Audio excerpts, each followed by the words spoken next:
Good day everyone. So today we'll be discussing statically indeterminate frames. So for this particular topic, we will be getting internal loads and reactions of a statically indeterminate frames. So in this particular example, I have chosen a fairly simple structure, whereas this would be a introductory sample problem for your statically indeterminate frame. So as same as the structures of statically indeterminate trusses, we'll be using the formula deflection is equal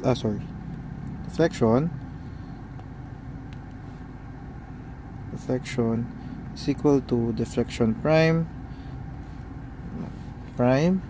plus whatever you chose to remove and dissection prime.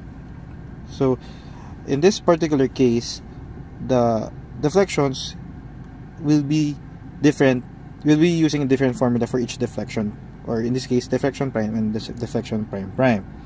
So in cases that deflections are not given, we will have zero deflection, and it would be equal to the deflection prime, whereas deflection prime will be equal to summation of integral of the moment or big moment multiplied by moment m, or the moment equation of the unit load, divided by EI dx, plus whatever reaction or member you chose to remove.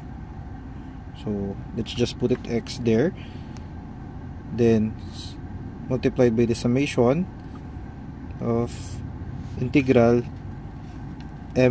small m squared EI dx.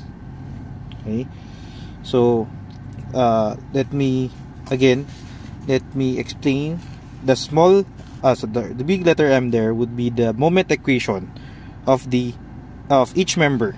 Okay, moment equation of each member using the determinate load. Okay, ibig sabihin yung magiging big M dyan is the moment equation nung magiging determinate member natin. Ibig sabihin, if you remember, pagdating sa frames natin, we are cutting the plane to know the internal forces or the internal moment na mararamdaman ng body. Okay? So, and yung small m naman dyan would be yung unit load natin. Okay? So, still, the easiest way that we can use this particular equation is we are to use a table. So, ita-table pa rin naman natin yan para mas madaling makita. Okay, same case if we have a E and I, or in this case, ang E natin is the Young's modulus and ang I natin is moment of inertia. If given sila, we will just use the table pa rin. Same idea. Katulad ng trusses natin. Ang nangyari lang, iba yung equation na ginamit natin. Okay, so sa frames natin, if we remember how to determine yung ating determinacy, it's much better to use the simpler equation, whereas yung ating number of equations and yung number of reactions. If you remember yung past video ko for determinacy, you can disregard that. What I mean by that is, wag na natin isama yung internal forces or internal reactions. You can use the external supports lang mismo or reactions itself. Whereas kapag ganun ang ginamit natin, kapag 2D structures tayo, lagi ang ating number of equations is only 3, if you remember. Diba? Kasi 2D yan eh. Kapag 2D, 3 equations na pwede natin gamitin. That is summation forces x, summation forces y, and summation moments natin. So 3 equations lang. And in this particular example, we have 2 hinge supports or pin supports, whereas 2 for each pins nangyari dyan is for number of reactions. So, ibig sabihin, we are statically indeterminate to the first degree. Okay? So, what we will do with this is we will remove yung ating AY. Okay. Sorry, not AY. AX. My bad. Let me write it.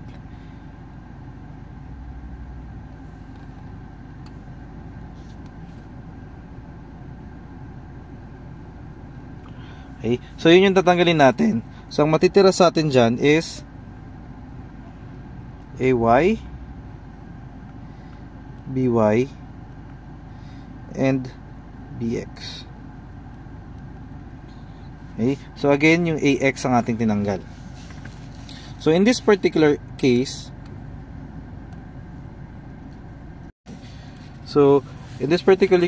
we will be removing again yung AX. So, matitira sa atin AY, BY, and BX.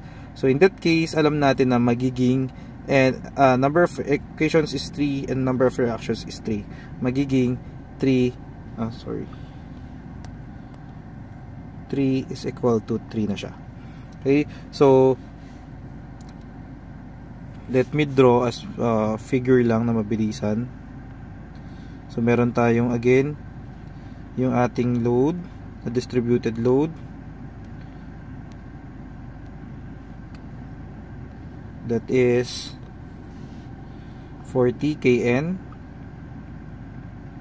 per meter. And then let's just write 5 meters. O ba? Okay. And this is 20 meters. So distance na, wait. Ito natin. So, para may distinction tayo.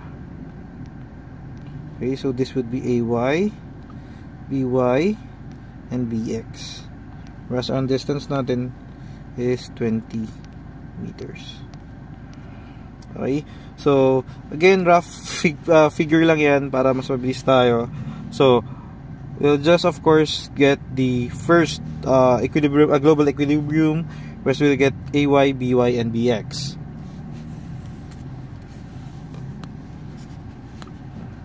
Okay. So, moment tayo kay A. So, summation moment at A is equal to 0. So, meron tayo dyan is 0 is equal to yung 40 kN per meter. Then yung span niya is 20 meters. Of course, our concentrated load would fall under 10 meters. Then, ima-minus natin dyan kasi counterclockwise yung BY. And the distance is 20 meters. Okay? So, ang mangyayari dyan, ang ating BY would be equal to 400 kilonewton. Okay? I will not discuss this further. Ibig sabihin, hindi ko nalalaliman to. Most probably, dapat alam niyo na to. So, okay, next tayo is summation forces Y. Going up. Positive. Is equal to 0. So, meron tayong 0 is equal to yung AY na hinahanap natin.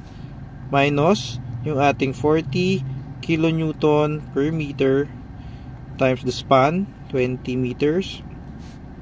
Then plus yung ating BY, whereas that is 400 kilonewtons.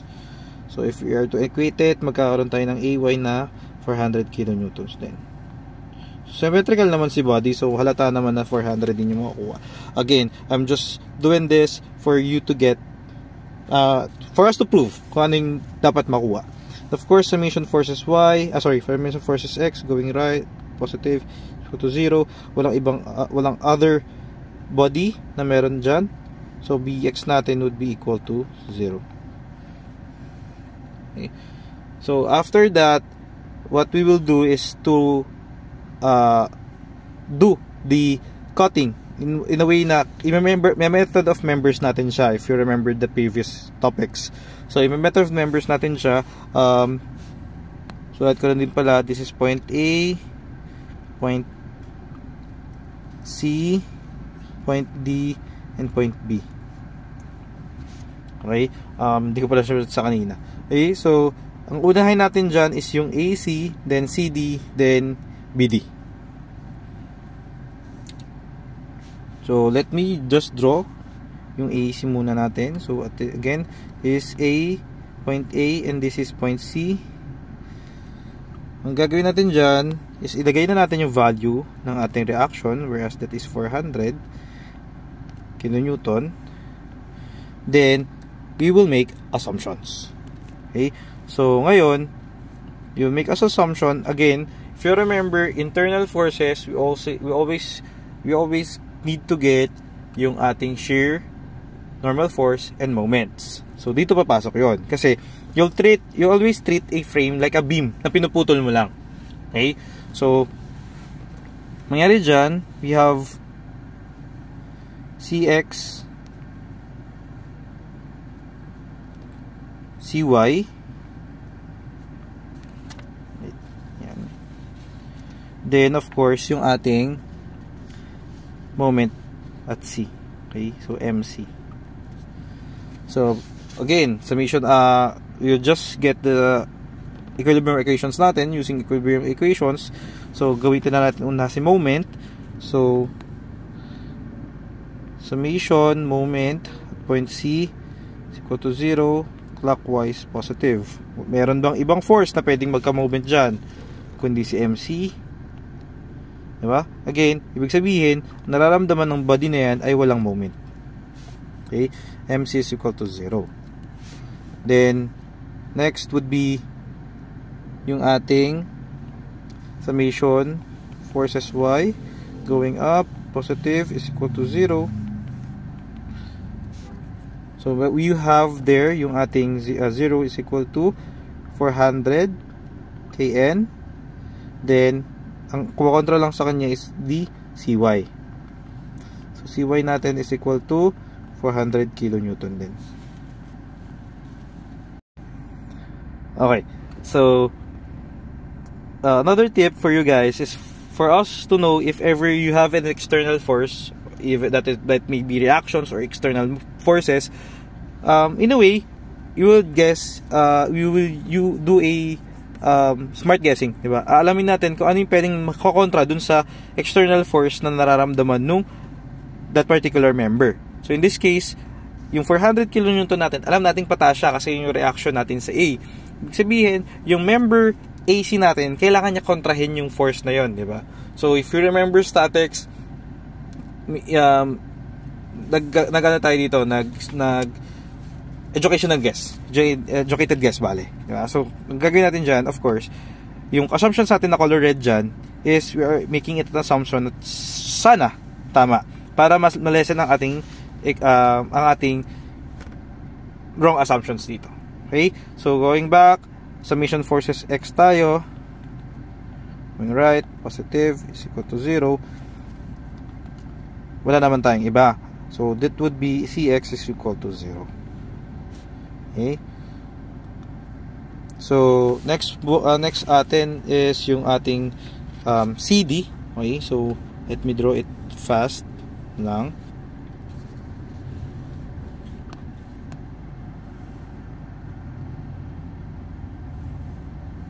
Okay, so that is member CD.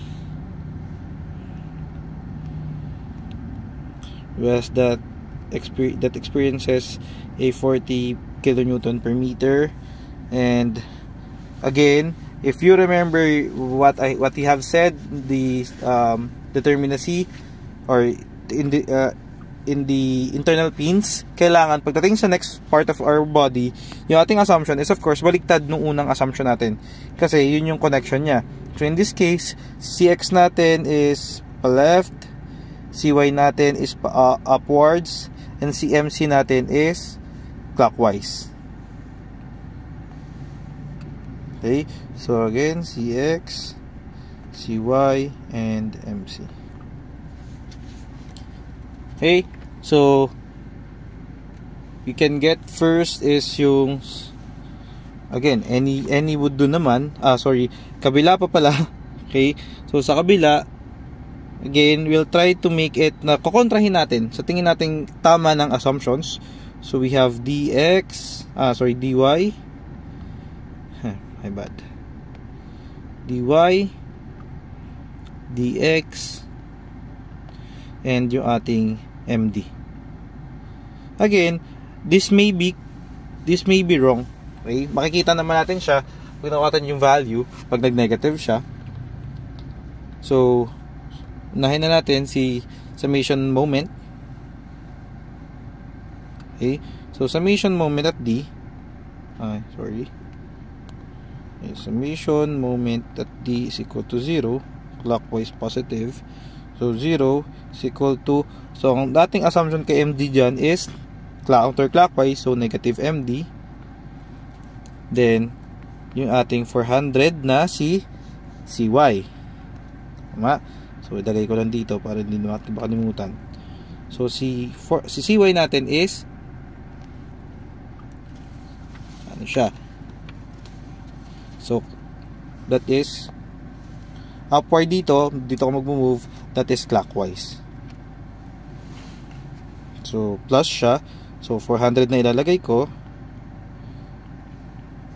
Then the distance is 20 meters. Then another is yung ating external load. So ang mangyari dyan, si 40 kN Newton meter ay mangyari if we are to make it concentrated. Again, kapag gumawa tayo ng external or internal pins reaction, you will make it concentrated, di ba? So negative 40 kilonewton per meter times 20 meters times 10 meters. So we will get an MD na equal to 0. Okay? Sabihin na counter naman niya. Ngayon is summation forces Y tayo. Summation forces Y going up, positive is equal to 0. So 0 is equal to 400 kN. That is the CY natin. Then minus 40 kN per meter times 20 meters, then yung ating dy. So dy would be equal to 400 din.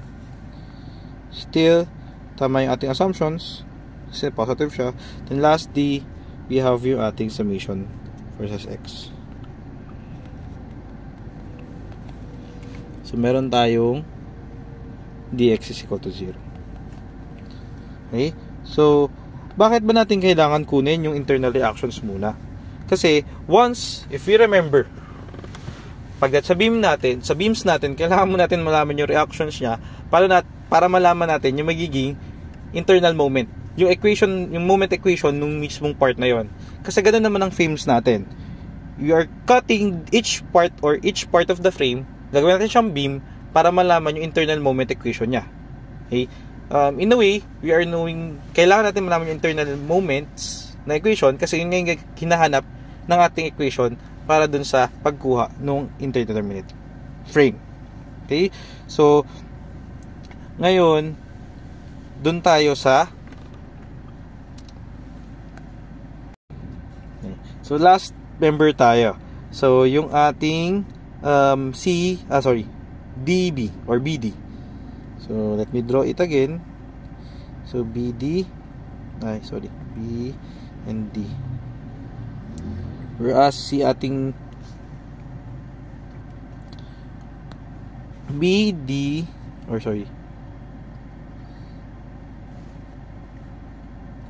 So, ating si BY is equal to 400 din naman. So, ilagay ko ng 400 kN. Then, ating yung kabaliktaran nitong nasa kabila, so dx dy, sorry medyo siksikan siya, and of course yung ating, kung kanina naka counterclockwise si MD, kailangan dito clockwise na. Okay, so meron pa ba tayong makalimutan? Of course meron pa. Kasi hindi siya katulad ng kanina na wala tayong reaction for dahil kanina ay naka-roller, ngayon ito ay naka-hinge na. So meron tayong BY. BX.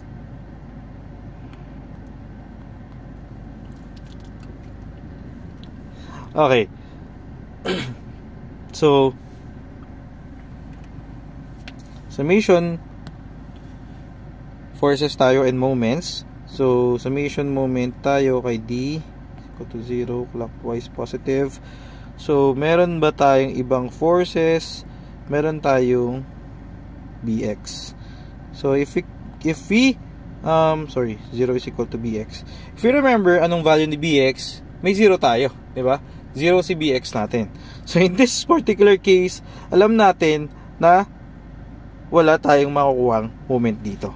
So, tama pa rin naman yung ating equation kanina na md is equal to 0. Okay? Or yung moment at point D is equal to 0. Then, we have yung ating summation forces y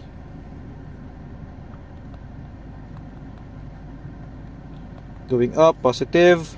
So, magkakaroon tayo ng yung ating 0 is equal to yung ating by na 400 kilonewton, and then yung ating dy. So, si dy naman is meron tayong nakuha kanina, was dy natin dito is nakapababa. So, we have just proven na tama yung ating nakuha kasi magsi-zero tong particular equation na to, diba? So, lastly, we have summation forces x is equal to 0, going right, positive. So, again, ang ating makukuha dito is bx lang naman kasi si dx natin 0. So, it's still, we still prove na tama yung ating nakuhang bx kanina. Okay? So, ayan yung mga nakuha natin. So, after this, we will get the moment equations for that particular members. Again, the next part of our equation or the next part of our solution is for us to get kung ano yung moment equation. So, ang moment equation natin dito, so of course, we will need to cut the plane. Or in this case, yung each member natin. So, we have member here. So, this would be member A, 2, we don't know. Kasi nga, ikakat natin siya. So, ang origin natin is si A. So, may nararamdaman tayong AY dyan, whereas that is 400 kilonewton. Then, of course, cutting plane. So, if we have a cutting plane, we have a unknown value of x there. Okay? So, ngayon, yung equation, yung ating assumption here is yung ating directions ng ating moments dito na internal moments is of course i-assume mo pa rin. Okay? Again, we have here moment. Okay? So, this particular moment is the internal na ha. So, ang mangyayari dito, I'll try to distinguish it. Hihiwalay ko siya. Hindi ko gagamitin yung same subscript katulad kanina para medyo hindi kayo malito in your part. So, ang gagawin ko dito is iba kayong member na. So, ang mangyayari dito, again, pwede na kayo dumiretso sa moment equation kasi wala naman tayong ibang kailangan. Hindi natin kailangan si shear and si normal forces, di ba? So, direction na tayo kay internal moment na nararamdaman ng body. So, summation moment at 1, 1. Okay? Kasi ibig sabihin cutting plane 1, 1 natin siya in a way. Again, that is just my variable. You can use any variable you want. Nang problema. It's equal to 0. So, if you look at the video, if you look at the picture, yung M1 natin or moment, big M natin, big M to. Moment natin for 1 or member 1 is 0. Kasi wala naman tayong ibang force na pwedeng mag-apply ng moment for that particular member.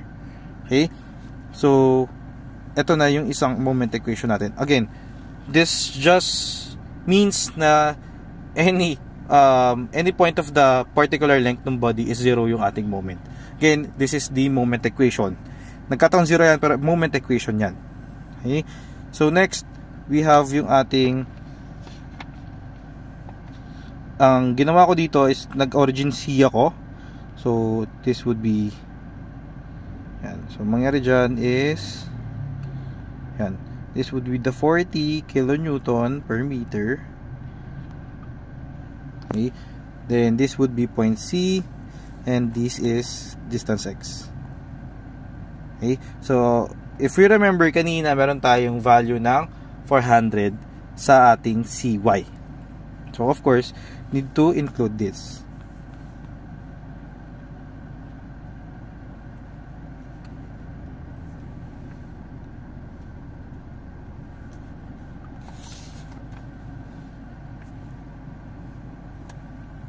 Okay?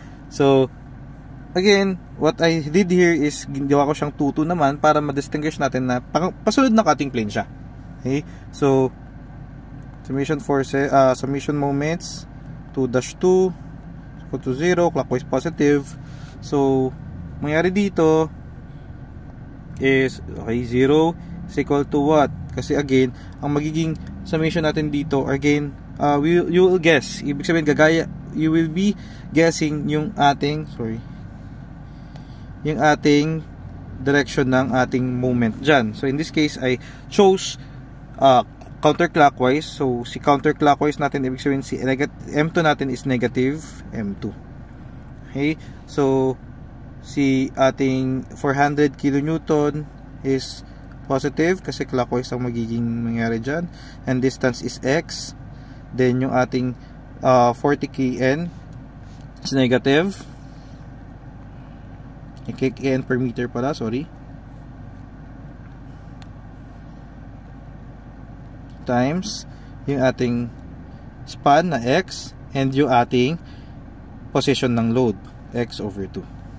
So, if you simplify this, mangyari is M2 is equal to 400X minus 20X squared. So, this is your moment equation for the second member.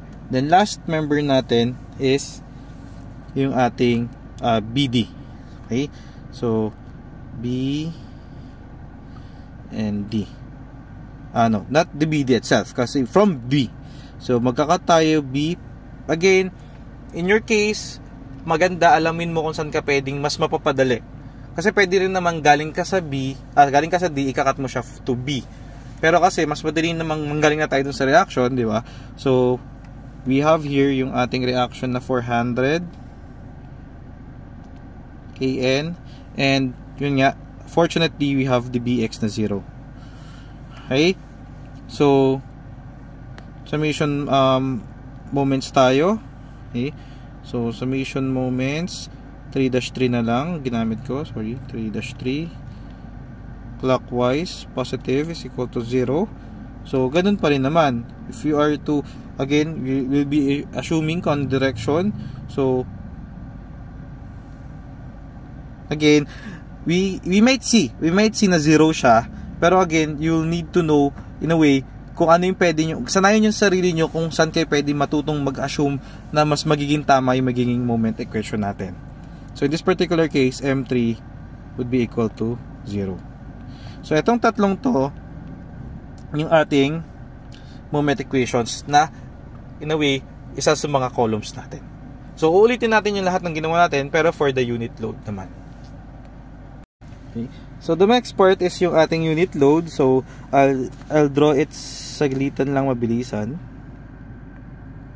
So, again, if you are using unit load, ang matatanggal sa'yo is external forces mo. Okay? So, if you look at the body, wala ka ng external force na meron, kundi yung magiging tinanggalan mo. So, that is yung ating AX. So, that would be 1.0. Okay? Ngayon, if you look at the body, wala tayong kailangang reactan, in a way, ha? Wala tayong kailangang reactan vertically. So, that would mean, yung ating AX,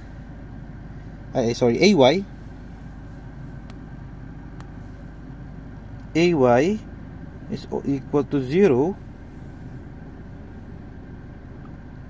and yung ating BY is also equal to 0. Kasi, wala naman siyang kailangan reactan. Ibig sabihin, hindi kailangan ma-react ng body natin or yung supports natin to nothing. Diba? So, magiging possible lang nating makuhang reaction dyan is of course, yung summation forces X going right positive is equal to 0. That is 0 is equal to 1.0 minus Bx.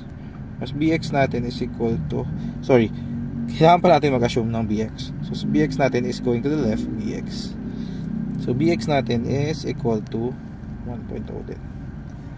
Okay? So, ganun ulit. Global equilibrium tayo. After global equilibrium, magkakat tayo. So, same sense nung kaninang ginawa natin. We'll be cutting first here. Yung ating point, sulatan ko ulit siya. Point A, C, D, and B. So, So this is point A, and we will be having of course yung 1.0. Bayan natin siya, mas maganda, medyo mas vertical siya. Okay, so we would have yung ating MC,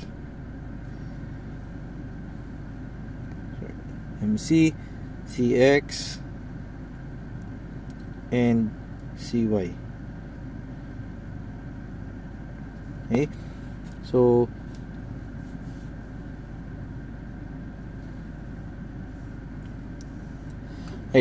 ngayon summation forces X tayo equal to 0, right, positive. We have of course yung ating 1.0 na ating unit load, then minus CX. So CX natin would be equal to 1 din. Okay, summation of forces Y is equal to 0, going up, positive. So CY mo wala namang iba, CY is equal to 0. Then yung ating summation moment C is equal to 0, clockwise, positive. So 0 would be equal to, so si MC natin dito, okay, clockwise, so that would be MC, tapos yung ating may distance, may load tayo, unit load tayo na 1.0, and the distance from letter C is 5. So MC would be equal to -5. Okay, gusto nyo gawing 5.0 para alam yung unit load, wala namang problema. So next is yung ating member CD. So member CD, meron tayong again yung kabila ng ating values, CX, CY, then MC. Okay, so kabila nun is MD,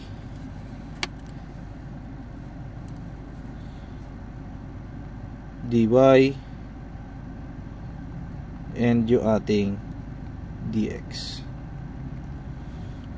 Okay, so summation forces X is equal to 0, going left, positive. 0 is equal to yung ating CX kanina 1.0, then minus DX. DX is equal to 1.0 din. Okay, so summation forces Y going up, positive. So si DY natin, dahil 0 naman si CY, wala siyang kailangan kontrahin, DY is equal to 0. Then summation moments natin, okay, so clockwise, summation moment D is equal to 0. So meron lang naman tayo 0 is equal to yung MD natin, okay, yung MD natin clockwise, minus yung ating MC. So si MC natin is 5.0.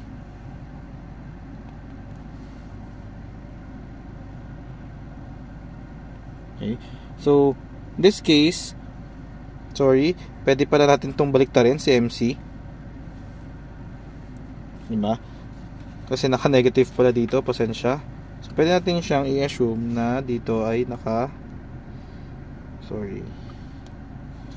nakabaliktad siya. So mangyari dito, MC is equal to 5.0. So pagdating dito, baliktad ako.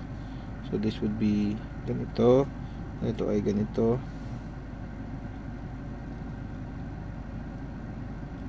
Okay, tama. So MC natin is the negative, MC natin is positive,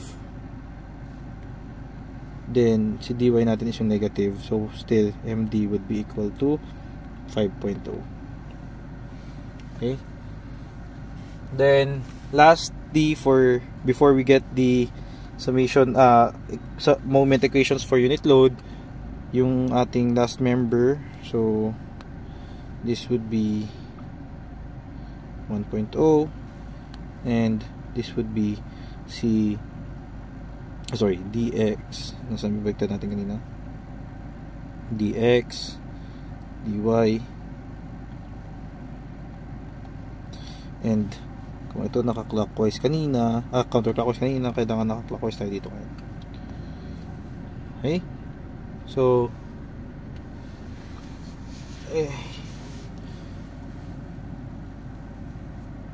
okay, so I think medyo may bali ako dito. Let me compute it again. Tama ba? So kung dito nag-negative siya,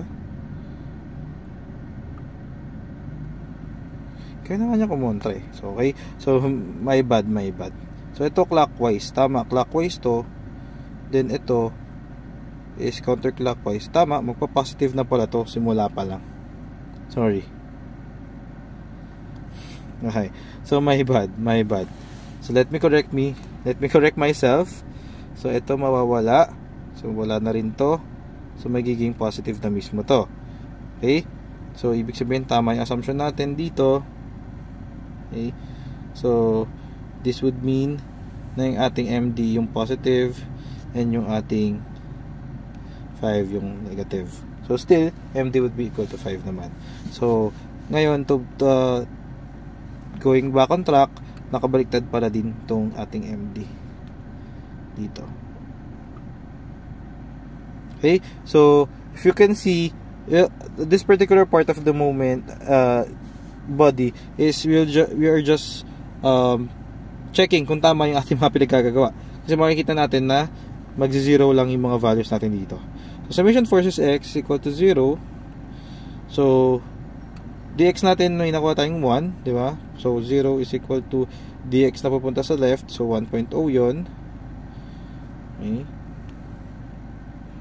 Then we have here yung ating minus 1.0 na ating bx. So mag-0 lang yan, di ba?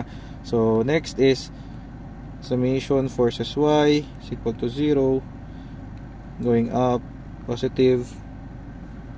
So wala tayong kailangang isulat, di ba? Kasi vx is equal to 0 na eh. So let's just say dyan, yan ang lagay natin. Then lastly, na ating moment equation, moment summation. So summation moment at d is equal to 0, clockwise, positive. So we have here yung ating MD na counterclockwise, so negative MD. So yung MD natin dyan, sige, lagay na natin 5. Then yung ating clockwise, okay, clockwise na 1.0 times 5. So again, we're just checking na tama yung ating mga previous na nakuha. Okay, so last part is for us to get the moment equations ng ating unit load. So we have here the ating first part, so A and yung ating cutting plane. So I'll mark this 1, 1, and yung ating x distance. So again, we need to put here yung ating 1. Okay, so dito tayo kailangan magiging malinaw, guys. Pagdating dito sa ating moment equation ng unit load, what we need to do here is kung anong direction nung ginamit natin from the moment equation, okay, from the moment equation ng ating determinate loads, yun yung kailangan nating direction. So if we go back dun sa ating solution kanina, yung ating equation ay ating direction here is clockwise. So ito yon. Okay, so pagdating dito, kailangan nating i-clockwise din to. Okay, so let's write it na. Summation moment at 1-1 is equal to 0, clockwise, positive. So ang ating 0 is equal to yung ating M1 nga. So si M1 natin, sorry, my bad, kailangan i-small na natin to para masanay kayong naka-small na yan. So M1 is clockwise nga, kita nyo naman dyan. Then that would equate to yung ating counterclockwise. Okay, counterclockwise si 1 times the distance. So M1 is equal to 1.0x. Okay, or 1x. Depende naman sa inyo. Ginagamit ko lang is 1.0. Para medyo familiar ako na dapat yun ay moment equation ko. Yung unit load moment equation ko. Next is yung ating CD. In a way, CD. So from C punta sa D, we have yung ating, again, yung internal moments na nakuha natin kanina, that is, or internal forces, sorry, 1.0, 0 na CY, so pwede natin hindi siya isulat, then clockwise na, counterclockwise na moment. Okay, so this would be our CD, or cutting plane from C. So we have distance x here. Okay, so again, summation moments na tayo diretso. Summation moments 2-2 is equal to 0, clockwise positive. So we have here again what we use kanina. So anong ginamit natin kanina is clockwise. Sorry, counterclockwise. Let me check ha, para di tayo malito. Ayan. So this is counterclockwise, di ba? So kailangan, ma'am, dun sa kabila naka-counterclockwise din tayo. Ayan yun. So 0 is equal to negative M2. Okay, mali na naman sinulat ko, pasensya. Ayan. Small m dapat yan. So M2, which is counterclockwise there, so negative M2. Then yung 1 naman wala siyang bearing kasi walang perpendicular distance. And yung ating 5. Okay, so yung negative 5 kasi counterclockwise din, 5.0. So M2 natin be equal to negative 5.0. Then lastly, yung ating last part, so this is member BD or member from B. So ang gagawin natin dyan is of course yung cutting plane natin, again sorry, this is 2, then this is 3. So x, and yung ating BX kanina, that is 1.0. Okay, so yung ating, if we go back sa ating equation kanina, this is counterclockwise. So dapat dito counterclockwise din. Okay, so summation moments tayo. Okay, summation moment 3-3 is equal to 0. So 0 is equal to negative, okay, kasi counterclockwise siya, so negative M3. So ngayon clockwise yung 1, diba? Plus 1.0 times the distance x. So M3 would be equal to 1.0x. Okay, so ngayon may nakuha na tayong moment equations for unit load. So going to the last part of our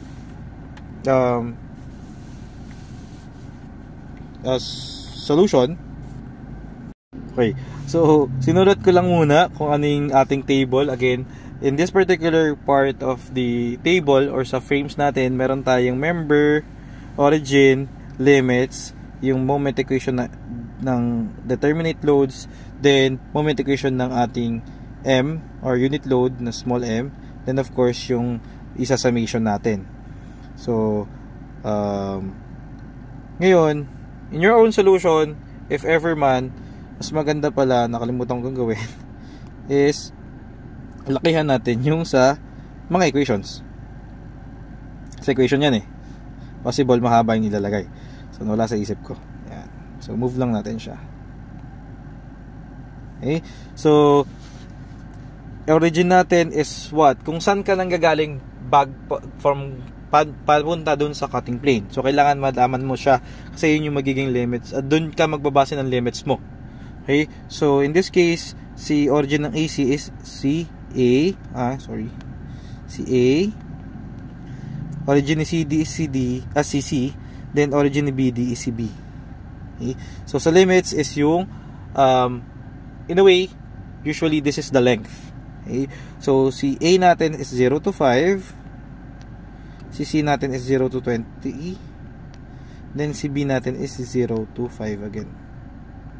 So if you remember yung ating moment equation ng determinates, sulat ko lang 0 tapos 400 x minus 20 x squared, then 0.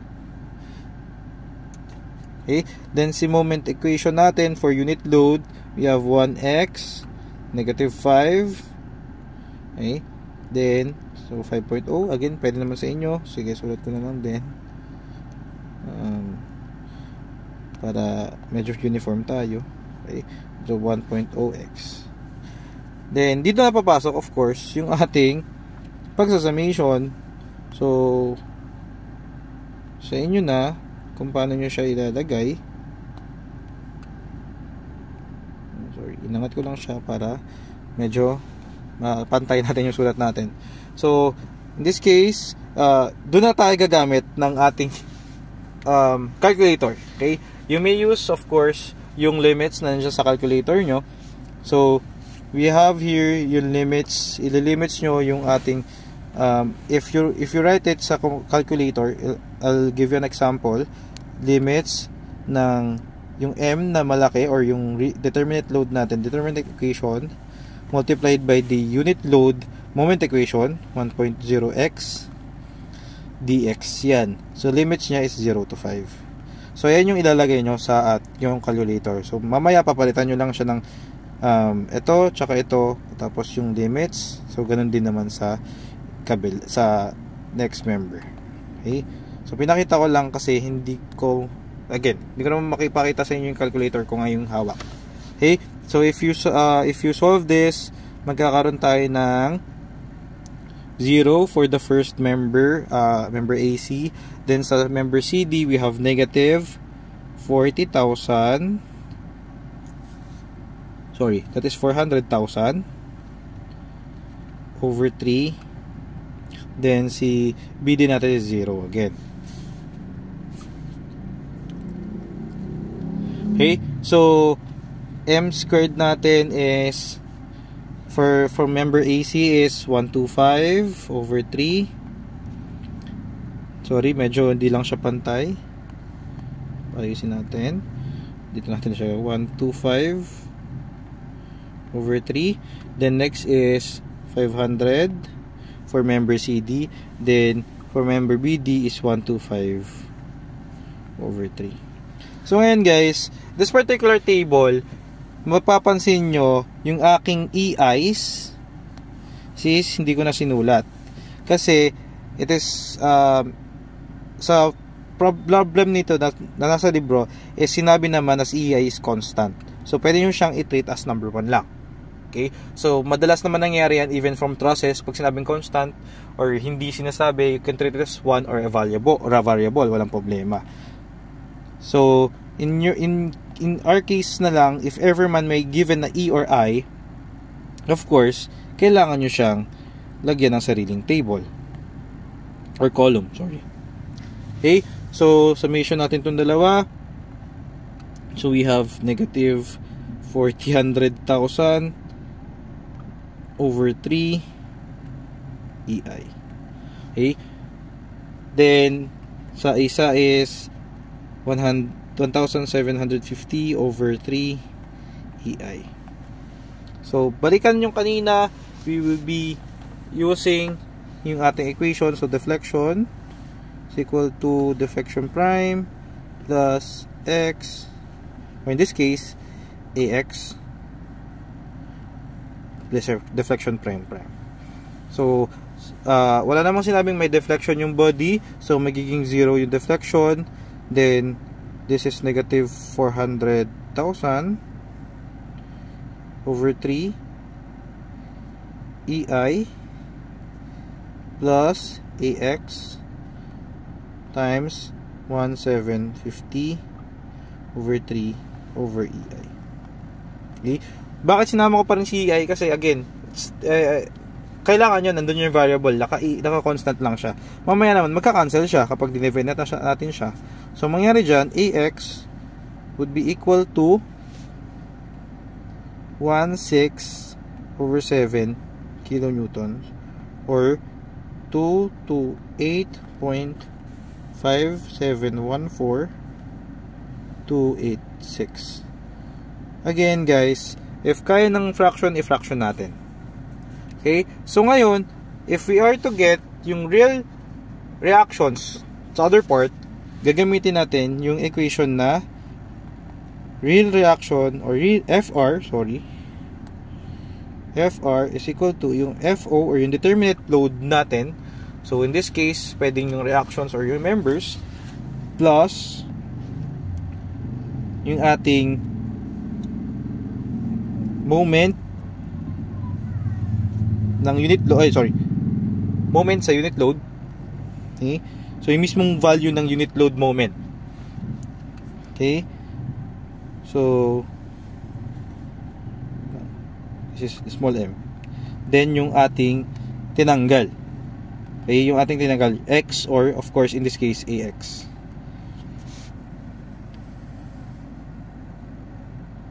Okay? So, let's get yung other forces. So, isa-isayin lang natin.